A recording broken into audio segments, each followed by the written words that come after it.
రైతులందరికీ ముందుగా నమస్కారం అండి. మన జంగీ ఫార్మింగ్ యూట్యూబ్ ఛానల్‌ని అయితే సబ్స్క్రైబ్ చేసుకోండి. మీకు మిరపకు సంబంధించిన ఎటువంటి సమాచారాన్నైనా మన యూట్యూబ్ ఛానల్ ద్వారా అయితే తెలియజేయడం జరుగుతుంది.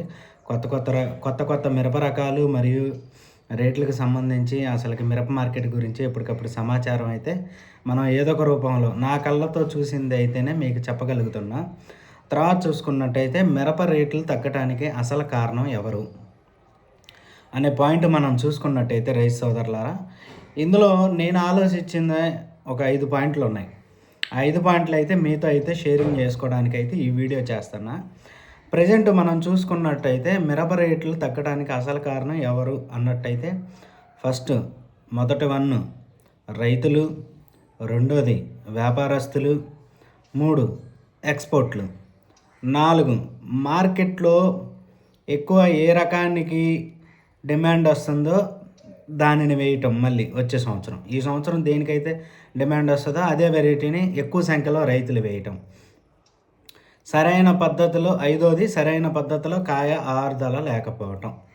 ఇందులో భాగంగా మనం మొదటిది చూసుకున్నట్టయితే మిరప రేట్లు తగ్గడానికి అసలు కారణం ఎవరు అన్న పాయింట్లో ఆలోచిస్తే రైతులని నేను ఎందుకన్నా అంటే 20 పెద్ద కారు రైతులు అంటే 20 ఎకరాలు, 30 ఎకరాలు, ఒక 10 ఎకరాలు వేసే రైతులు పెద్ద కారు రైతులు ఎవరైతే ఉన్నారో వాళ్ళ దగ్గర కొంచెం డబ్బు అనేది ఆర్థికంగా బలంగా ఉండటం వల్ల పోయిన సంవత్సరం అంతకుముందు సంవత్సరం రేట్లు అధికంగా ఉన్నా కానీ ఏసీలలో పెట్టడం. పోయిన సంవత్సరం అంతకుముందు సంవత్సరం రేట్లు ఉన్నా కానీ 22,000 ఉన్నా కానీ 18,000 ఉన్నా కానీ 24,000 ఉన్నా కానీ ఈ కొన్ని మిరప రకాలను అయితే ఏసీలలో పెట్టడం జరుగుతుంది పెద్ద రైతులు. తర్వాత వాళ్ళ ద్వారాగా ఆ రోజు ఏదైతే స్టాక్ ఉందో దాన్ని అప్పుడే అమ్మేసుకున్నట్టయితే ఏసీలలో ఇంత స్టాక్ ఉండేది కాదు. ఇప్పటికి ప్రెజెంట్ ఆ రోజు 22,000కి 24,000కో 18,000కో 20,000కో అమ్ముకున్నట్టయితే 100 క్వింటాల పైన పెట్టిన వాళ్ళు చాలామంది ఉన్నారు. వాళ్ళే ఆ రోజు అమ్ముకున్నట్టయితే ఈరోజు సన్నకారు రైతుకి ఇంత ఇబ్బంది వచ్చేది కాదు మనం చూసుకున్నట్టయితే. అలా ఆ రైతుల వల్ల సన్నకారు రైతులు కూడా ఇబ్బంది పడ్డారు. సన్నకారు రైతు కూడా అధిక రేటు ఎక్స్పెక్ట్ చేసి అధిక రేటు వస్తుందని ఆశ కలిగి వీళ్ళు కూడా ఏసీలలో పెట్టడం వల్ల ఈరోజు ఏసీలలో స్టాకులు హెవీగా ఉండిపోయినాయి. ఇంకా రేటు అధికంగా వస్తుందనే ఉద్దేశంతో హెవీగా అవ్వటం వల్ల ఇప్పుడు నష్టం ఎవరు భరాయిస్తున్నారు? రైతే భరాయిస్తున్నారు. రెండోది వ్యాపారస్తులు కూడా ఆ రైతులు తీసుకొచ్చే స్టాక్ని తక్కువ రేటు ఉన్నప్పుడు వీళ్ళు కొనుగోలు చేసి వీళ్ళు ఏసీలలో పెట్టి తర్వాత మంచి రేటు వచ్చినప్పుడు అమ్ముకుందామని వీళ్ళు ఆశపడి వీళ్ళు ఏసీలలో పెట్టడం కొన్న స్టాక్ని. వీళ్ళ ద్వారా కొంత నష్టం అయితే వచ్చింది. అలాగా ఈ వ్యాపారస్తుల వల్ల మిర్చి రేట్లు తగ్గడానికి, రైతుల వల్ల మిర్చి రేట్లు తగ్గడానికి అవకాశం అయితే ఒక 30% 40% ఉందండి. తర్వాత ఎక్స్పోర్ట్లో కాయ క్వాలిటీ చూసుకున్నట్టయితే సరైన కాయ క్వాలిటీ లేదని ఇతర దేశాలు అనడం.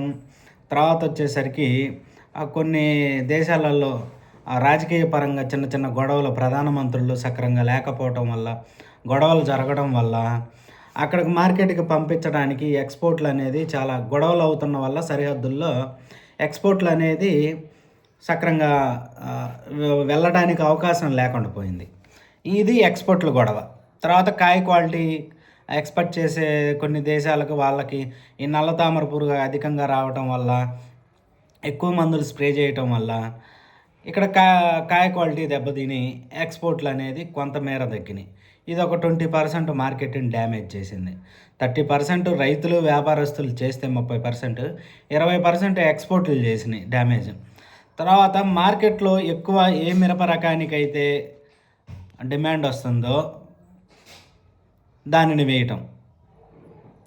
వేసి ఎక్కువ విస్తీర్ణం పెంచడం వల్ల ఎక్కువ స్టాక్ రావడం వల్ల స్టాక్ అధికంగా ఉందిలే ఎందుకు తొందరపడి కొనుక్కోవడం అనే ఉద్దేశంతో స్టాకులు కొన్న వరకు కొంటున్నారు.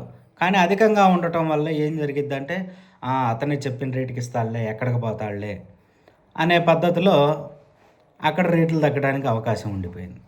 తర్వాత ఐదోది చూసుకున్నట్టయితే ఏదో కోస్తో కాస్త ఏదో రేట్లు ఉన్నాయి వెళ్తుంది మార్కెట్ అనుకున్న ఇదిలో ఈ రైతులు ఏం చేస్తున్నారంటే కాయ ఆరుదల బాగానే చేస్తారు, తొక్కడానికి వచ్చేసరికి ఇబ్బంది పడుతుంది.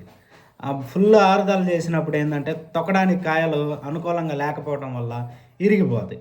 ఆ ఇరిగిపోకుండా వీళ్ళు ఏం చేస్తున్నారు, నీళ్లు కొడుతున్నారు. ఆ నీళ్లు కొట్టి వెంటనే తొక్కి వెంటనే లోడ్ వేసుకొని మార్కెట్కి బయలుదేరి రావడం.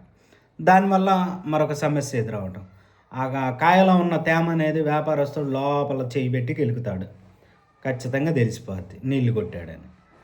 అట్లా కొంతమేర చల్లదనం ఉందని రేట్లు తగ్గాయి. ఈ 5 పాయింట్ల వల్ల మనమే నష్టం చేసుకుంటున్నాం. అదండి రైతు సోదరులారా, మిరప రేట్లు తగ్గడానికి నేను ఆలోచించినవి ఇవి కాబట్టి మీకైతే చెప్పగలిగా. ఏమైనా తప్పులు ఉంటే క్షమించండి. ఇంతకన్నా పై స్థాయిలో ఆలోచించడానికి అంశాలు ఏమి లేవు. రైతులు, వ్యాపారస్తులు, ఎక్స్పోర్ట్లు, మార్కెట్లో ఏ మిరప రకానికి అధిక డిమాండ్ వస్తుందో ఆ మిరప రకాన్ని వేయటం, సరైన పద్ధతిలో కాయ ఆరుదల లేకపోవటం, ఇవి రైతులు చేసే మిస్టేక్లు. రైతు చేసే మిస్టేక్తో కొన్ని లింక్ అయి ఉంటాయి కాబట్టి ఇలాంటి రేట్లు